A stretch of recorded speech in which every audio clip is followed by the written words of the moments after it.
తెలంగాణ రాష్ట్ర ఏర్పాటు తర్వాత 10 ఏళ్లుగా కేసీఆర్ను సీఎం కుర్చీలో కూర్చోబెట్టారు ప్రజలు. అయితే ఒక్క దఫా అధికారం దూరం అవ్వగానే కేసీఆర్ పూర్తిగా ప్రజాక్షేత్రానికి, అసెంబ్లీకి దూరమై కేవలం ఫామ్ హౌస్కే పరిమితమయ్యారు. సంవత్సరం నుంచి ఇదే పరిస్థితి కొనసాగుతోంది. అసెంబ్లీకి రావట్లేదు, ప్రజల తరపున మాట్లాడట్లేదు. కనీసం తనను గెలిపించిన నియోజకవర్గం తరపునైనా ఆయన అసెంబ్లీకి వచ్చి మాట్లాడట్లేదు.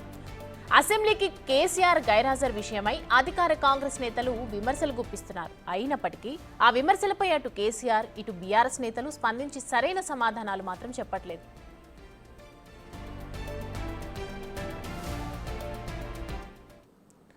ఓ పక్క ఫార్ములా ఈ కార్ రేస్ కేసులో కేటీఆర్ను అరెస్ట్ చేసేందుకు ఏసీబీ రెడీగా ఉంది. హైకోర్టు కేటీఆర్కి 10 రోజులు టైం ఇచ్చింది కాబట్టి ఆ 10 రోజుల తర్వాత తప్పకుండా అరెస్టు చేయాలని ఏసీబీ ప్లాన్ చేస్తోంది. మరోవైపు ఫార్ములా ఈ స్కామ్ కేసులో ఈడీ కూడా రంగంలోకి దిగింది. అంటే ఈ కేసులో కేటీఆర్ను అష్టదిగ్బంధనం చేసే విధంగా విచారణ సంస్థలు ముందుకు సాగుతున్నాయని చెప్పవచ్చు. ఇలా అన్ని వైపుల నుంచి కొడుకు కేటీఆర్ ఇరుక్కుపోతుంటే ఆయనకు అండగా నిలవాల్సిన తండ్రి కేసీఆర్ మౌనంగా ఉండటంపై పలు విమర్శలు వస్తున్నాయి.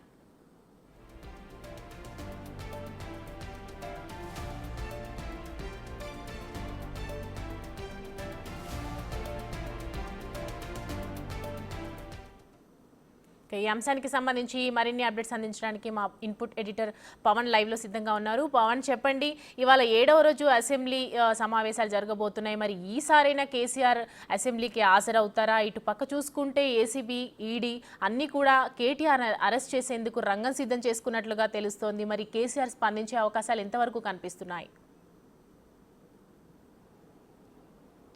ప్రస్తుతం ఇదే రాజకీయాల్లో హాట్ టాపిక్గా మారింది. కేసీఆర్ వ్యవహార శైలిపైన అటు కాంగ్రెస్ నేతలు తీవ్ర స్థాయిలో విమర్శలు చేస్తున్నారు. ఇప్పటిదాకా 3 సార్లు అసెంబ్లీ సమావేశమైంది, కానీ ఒక్కసారి మాత్రమే, అది కూడా బడ్జెట్ సమావేశాల నేపథ్యంలో ఒక్కసారి హాజరైన కేసీఆర్ కేవలం ఒక్కరోజు హాజరై ఆయన తన అభిప్రాయాన్ని తెలియజేసి వెళ్ళిపోయారు. తప్పితే ఇంతవరకు ఎప్పుడు కూడా హాజరు కాలేదు. గతంలో కూడా అనేక సార్లు ముఖ్యమంత్రి రేవంత్ రెడ్డి, ఇతర నేతలందరూ కూడా చెప్పారు, 10 ఏళ్ల పాటు ముఖ్యమంత్రిగా పనిచేసిన కేసీఆర్ మీరు అసెంబ్లీకి హాజరై మీ సూచనలు సలహాలు ఇస్తే వాటిని తగిన విధంగా మేము ముందుకు తీసుకెళ్తాం, హాజరు కావాలంటూ కోరినప్పటికీ కేసీఆర్ మాత్రం కేవలం ఫామ్ హౌస్కే పరిమితమయ్యారు. నేతలందరూ కూడా ఫామ్ హౌస్కి వెళ్ళి అక్కడ ఆయన సూచనలు సలహాలు తీసుకొని వస్తున్నారు. ఇప్పుడు ఇది చాలా కీలకమైన అసెంబ్లీ సమావేశాలుగా చెప్పాలి.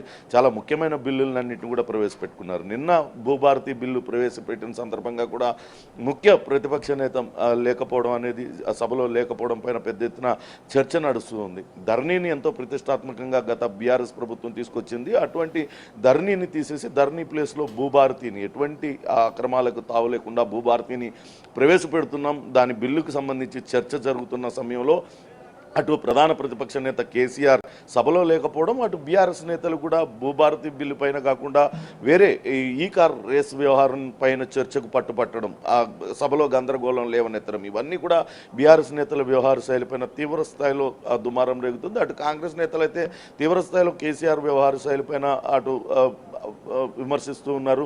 ఆయన కేవలం ఫామ్ హౌస్కే పరిమితం అయిపోయారు. అది ప్రజలు తనకు ఓటేస్తే, తనను గెలిపిస్తే తాను ముఖ్యమంత్రిని అవుతా, లేకుంటే కేవలం ఫామ్ హౌస్కే పరిమితం అవుతా అనే వ్యవహార శైలి కేసీఆర్ ఉన్నదంటూ తీవ్ర స్థాయిలో విమర్శిస్తున్నారు. మరోపక్క అటు ఫార్ములా ఈ కార్ రేస్ వ్యవహారంలో ఏసీబీ ఇప్పటికే ఎఫ్ఐఆర్ నమోదు చేసింది. ఎఫ్ఐఆర్ను కొట్టివేయాలంటూ అటు కేటీఆర్ కోర్టుకు వెళ్ళారు. కోర్టులో ఆయనకు కేవలం ఎటువంటి ఊరట దక్కలేదు. ఈ నెల 30 వరకు అటు అరెస్టు చేయవద్దంటూ చెప్తూనే విచారణకు పూర్తి స్థాయిలో సహకరించాలంటూ చెప్తుంది. మరోపక్క ఇదే వ్యవహారంలో ఈడీ కూడా దూకుడు పెంచింది, ఈసీఆర్ నమోదు చేసింది. ఖచ్చితంగా కేటీఆర్ కొంతవరకు ఇబ్బందులు ఎదుర్కోక తప్పని పరిస్థితి ఎదురైంది. అయితే దీని నుంచి ఎలా బయటపడాలి ఏంటి అనేది న్యాయ నిపుణులతో చర్చలు జరుపుతున్నారు. కానీ కేసీఆర్ మాత్రం ఇంతవరకు ఒక్కసారి కూడా మాట్లాడలేదు. గతంలో అటు కవిత అరెస్టు సమయంలో కూడా ఆయన మౌనం వహించారు. ఆ కవిత అరెస్టు పైన ఎక్కడా కూడా స్పందించలేదు. కేవలం ఒక్కసారి మాత్రమే ఇది కేంద్రం బీజేపీ కావాలని కుట్ర పన్ని తన కుమార్తెను అరెస్ట్ చేసిందంటూ ఆయన మాట్లాడారు. ఇప్పుడు ఇన్ని కేసులు, ఇన్ని వివాదాలు అటు బీఆర్ఎస్ నేతల చుట్టూతా, ముఖ్యంగా కేటీఆర్ కేటీఆర్ చుట్టూతో వస్తున్నప్పటికీ ఆయన మౌనం వహించడం వెనకాల ఏముంటుంది అనే దానిపైన అయితే పెద్ద ఎత్తున చర్చ జరుగుతుంది. ఖచ్చితంగా కాంగ్రెస్ నేతలు అయితే పదే పదే చెప్తూ ఉన్నారు, ప్రధాన ప్రతిపక్ష నేతగా ఉన్న కేసీఆర్ సభకు హాజరు కాకపోవడం అనేది ఆయన బాధ్యత రాహిత్యంగానే చూడాల్సి వస్తుందంటూ కాంగ్రెస్ నేతలు అయితే తీవ్ర విమర్శలు చేస్తున్నారు. చూడాలి మరి ఈరోజు చివరి రోజు, ఈరోజు కూడా ఆయన హాజరయ్యే అవకాశం అయితే లేదు. ఈ రోజుతో అటు సభ ముగుస్తుందా లేకుంటే రేపు కూడా మరింత కొనసాగుతుందా అనేది కూడా తెలియాల్సి ఉంది. మొత్తానికైతే కేసీఆర్ హాజరు పైనైతే అటు తీవ్ర స్థాయిలో విమర్శలు కాంగ్రెస్ నేతలు కావచ్చు, అలానే ప్రజాస్వామ్యవాదులు కూడా ఇది సరైన వైఖరి కాదంటూ తీవ్ర స్థాయిలో విమర్శిస్తున్న పరిస్థితి ఉంది. సౌమ్య. Thank you Pawan.